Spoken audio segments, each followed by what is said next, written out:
শরীফের মধ্যে মহান রব্বুল আলামিন বলেন, পুরুষ হোক কিংবা নারী, যারা ঈমানওয়ালা সেই সঙ্গে নেক আমলওয়ালা, আল্লাহ পাক বলেন তাদের দুনিয়ার জীবনকে আমি সুখময় শান্তিময় করে দিব। মানুষ মনে করে যে টাকা পয়সা থাকলে সুখী হয়, বিল্ডিং থাকলে সুখী হয়, এবং নেতা হলে সুখী হয়, ক্ষমতা হলে সুখী হয়। বহু লোকের টাকা পয়সা আছে কিন্তু বেইজ্জত হচ্ছে, অশান্তির আগুনে পড়তেছে, পেরেশানিতে আক্রান্ত আছে। টাকা ওদের কিন্তু শান্তি নাই। অনেকে বিশাল বড় বিল্ডিং বানাইছে, বিল্ডিং এর ভিতরে বেইজ্জত হচ্ছে, বিল্ডিং এর মধ্যে অশান্তির আগুনে জ্বলে পড়ে শেষ হইতেছে।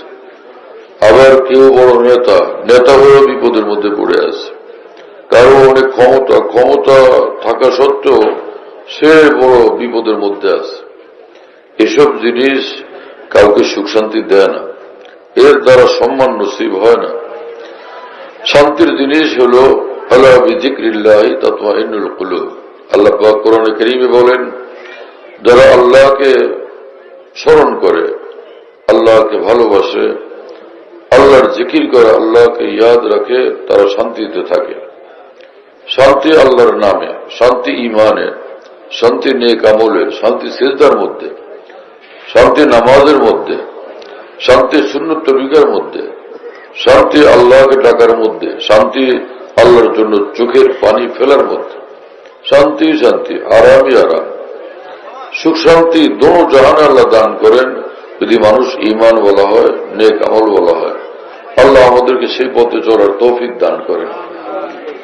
যে ইসলাম এত সুন্দর যে মানুষ উজু করলো, রাসূলুল্লাহ সাল্লাল্লাহু আলাইহি ওয়াসাল্লাম বলেন, উজু এত দামি আমল, এত বড় আমল। উজু যখন করে তো প্রতিটি অঙ্গ ধোয়ার সময় গুনাহ ঝরতে থাকে।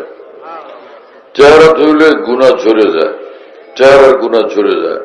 হাত ধুইল, হাতের গুনাহ ঝরে যায়। পা ধুইল, পায়ের গুনাহ ঝরে যায়।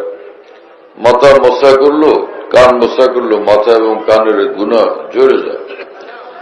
উজু শেষ হলো, কমপ্লিট হলো, তো এই মাত্র মায়ের পেট থেকে ভূমিষ্ঠ হওয়া সন্তান যেরকম নিষ্পাপ, উজুর উসিলা আল্লাহ পাক ওই বান্দাকে এরকম নিষ্পাপ বানায় দেন। আর যদি উজুর পরে কালেমা শাহাদাত, আশহাদু আল্লা ইলাহা ইল্লাল্লাহ ওয়া আশহাদু আন্না মুহাম্মাদান আবদুহু ওয়া রাসূলুহু, আসমানের দিকে বা আসমান দেখা যায় না, উপরের দিকে তাকায়া পড়লো এই কালেমা, তাহলে মুসলিম শরীফের হাদিস, রাসূলুল্লাহ সাল্লাল্লাহু আলাইহি ওয়াসাল্লাম বলেন, বেহেশতের 8 দরজা তার জন্য খুলে দেওয়া হয়। যে দরজা দিয়ে খুশি সে জান্নাতে প্রবেশ করবে।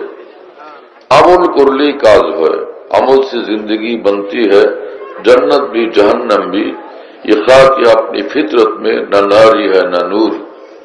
মানুষ যখন আমল করে, আমলের দ্বারা লাভ হয়, আমলের সওয়াব হয়, নেকি হয়, আমলে আল্লাহ খুশি হন, আমলের কারণে রহমত নাজিল হয়, ফেরেশতারা সে নেক আমল নামার মধ্যে লেখেন।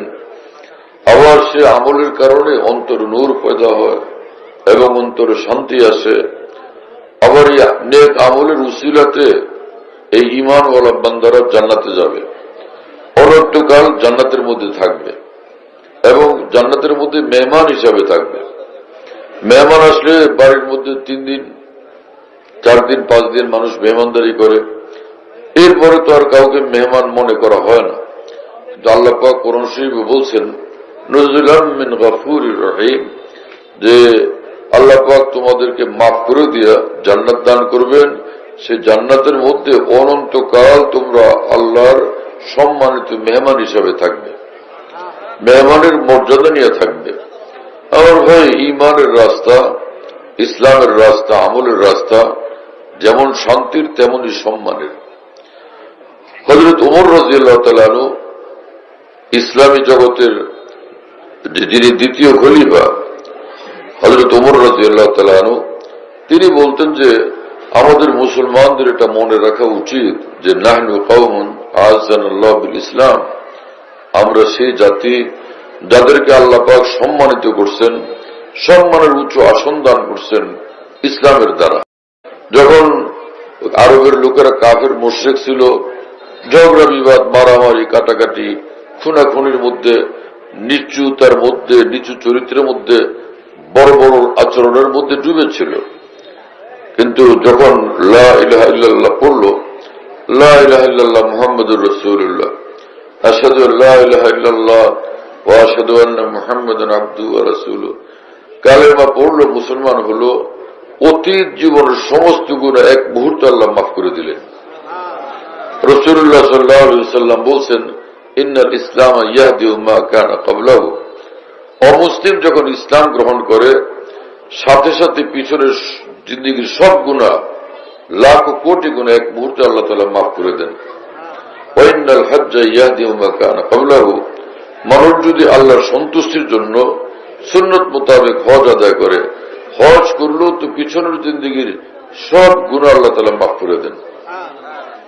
এবং রাসূলুল্লাহ সাল্লাল্লাহু আলাইহি ওয়াসাল্লাম বলছেন, আল হজ্জুল মাবরুর লাইসা লাহু জাযাউন ইল্লাল জান্নাহ, যেই বান্দা সুন্নত মোতাবেক হজ করে, আল্লাহকে খুশি করার নিয়তে হজ করে, সে হজের একমাত্র পুরস্কার হলো আল্লাহ পাকের জান্নাত।